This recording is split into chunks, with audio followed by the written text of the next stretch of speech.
Albert Fish. Hasta dónde puede llegar la mente humana para hallar placer en el dolor ajeno. Su nombre evoca la imagen de un hombre anciano, encorvado y frágil, pero tras esa apariencia se escondía un depredador meticuloso, un caníbal, torturador y maniático religioso que convirtió su vida en un ritual de perversión y muerte. ¿Cómo alguien puede mirar a un niño y sentir un deseo absoluto de destrucción? Fish lo hizo durante décadas, perfeccionando sus métodos y ocultando su locura tras una fachada inocua, dejando un rastro de horror que desafía cualquier comprensión humana. Su infancia, lejos de ofrecer refugio o ternura, sembró las primeras semillas de su oscuridad. Nacido como Hamilton Howard Fish el 19 de mayo de 1870 en Washington, D.C., Albert creció en un hogar donde la enfermedad mental y la obsesión religiosa eran la norma. Su madre sufría de alucinaciones y escuchaba voces que la impulsaban a comportamientos irracionales, mientras que algunos de sus tíos mostraban trastornos graves. Uno de ellos, de carácter fanático, practicaba rituales extraños que impactaron profundamente al joven Albert. Los hermanos de Fish tampoco escaparon de la inestabilidad. Una hermana sufría demencia y un hermano padecía alcoholismo acompañado de obsesiones inquietantes. Todo ello conformó un ambiente familiar que hacía que cualquier niño se sintiera atrapado en un mundo extraño y peligroso. La muerte de su padre lo dejó vulnerable. A los 5 años, fue enviado a un orfanato, un lugar donde la crueldad y la humillación eran parte del día a día. Allí, las experiencias duras moldearon en él una inquietante fascinación por el dolor y la sumisión. Apodado Huevos con Jamón, cargó con la humillación, hasta que decidió cambiar su nombre a Albert, marcando el inicio de una nueva identidad que escondía impulsos oscuros tras un rostro aparentemente inofensivo. Durante la adolescencia, Albert Fish comenzó a explorar intereses cada vez más perturbadores. Se sumergía en recortes de prensa sobre crímenes violentos, mientras su salud frágil lo aislaba más debido a problemas de tartamudez y mareos. Sus experiencias personales se mezclaban con el sufrimiento, llevándolo a prácticas de autocastigo extremo que combinaban dolor y una extraña sensación de alivio. Al llegar a Nueva York siendo joven, Fish empezó a dar rienda suelta a sus impulsos. Sus actividades incluían robos, estafas y conductas indebidas en público, además de comportamientos preocupantes hacia menores, un patrón que se repetiría con inquietante constancia.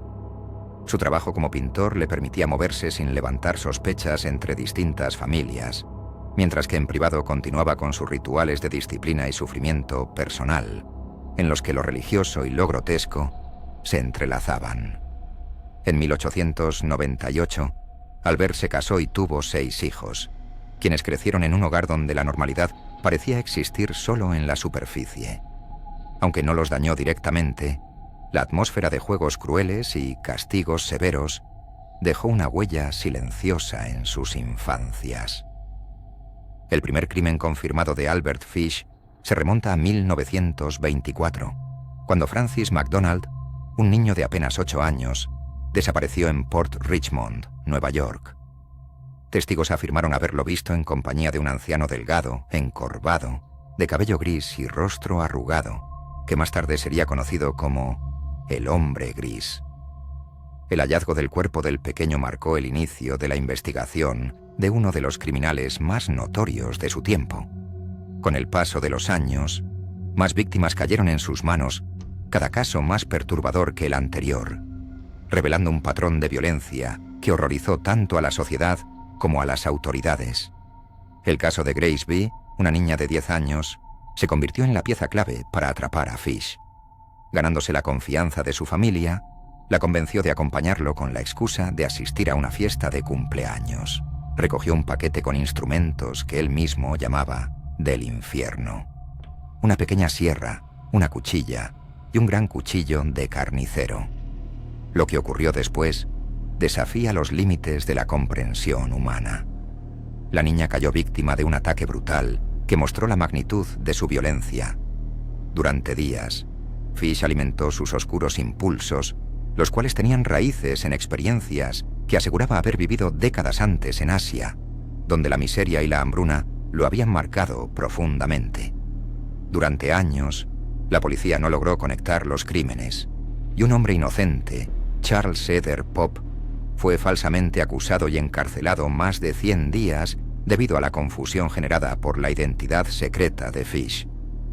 No fue sino hasta el 11 de noviembre de 1934, cuando la familia Bott recibió una carta perturbadora, que el verdadero culpable fue identificado.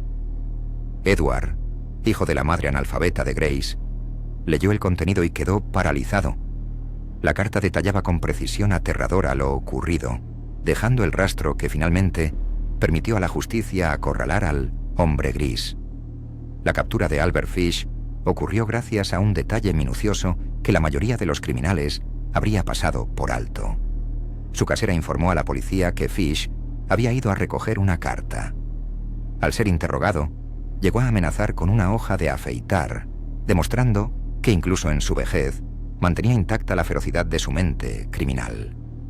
La detención permitió confirmar que Fish había atacado a decenas de menores, en su mayoría pertenecientes a comunidades pobres y marginadas, cuyas desapariciones no habían recibido atención suficiente de las autoridades.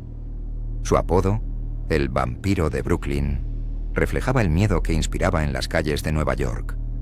Los exámenes médicos y psicológicos posteriores a su arresto revelaron detalles impactantes. Se descubrieron restos de objetos incrustados en su cuerpo, algunos en lugares extremadamente peligrosos, lo que demostraba el nivel de autodestrucción que practicaba. Los neuropsiquiatras documentaron múltiples trastornos y compulsiones, mientras que Fish declaraba sin titubeos que disfrutaba del dolor y afirmaba estar guiado por voces divinas.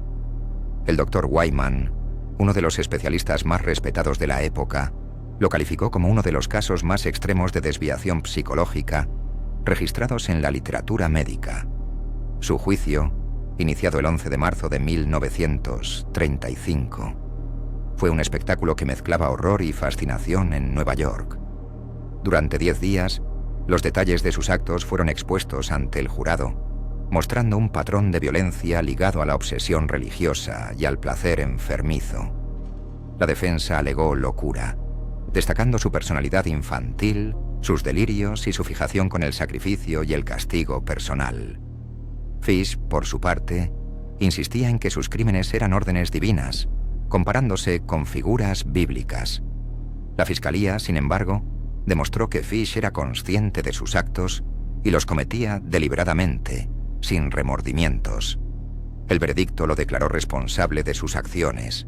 Fue condenado a la silla eléctrica y el 16 de enero de 1936, su historia llegó a su fin. Entró en la cámara de ejecución con fría serenidad, como si todo formara parte de sus propios rituales. La primera descarga no fue efectiva, pero la segunda bastó para poner fin a la vida del que sería recordado como uno de los criminales más perturbadores de Nueva York. La historia de Albert Fish es un recordatorio de los extremos a los que puede llegar la mente humana cuando la perversión, el dolor y el fanatismo se combinan sin control. Su legado no es solo el de sus crímenes horrendos, sino también el de un oscuro estudio de la psicología humana, de la fragilidad de la infancia y del terror que puede ocultarse tras la apariencia más común. En este relato no hay héroes ni justicia inmediata, solo la constatación de que el mal puede caminar entre nosotros con un rostro anodino, encorvado y gris, esperando su momento para desplegar la más completa oscuridad. Albert Fish permanece en la memoria como un espectro de la perversión, un testimonio de que la realidad puede superar cualquier historia de terror que podamos imaginar.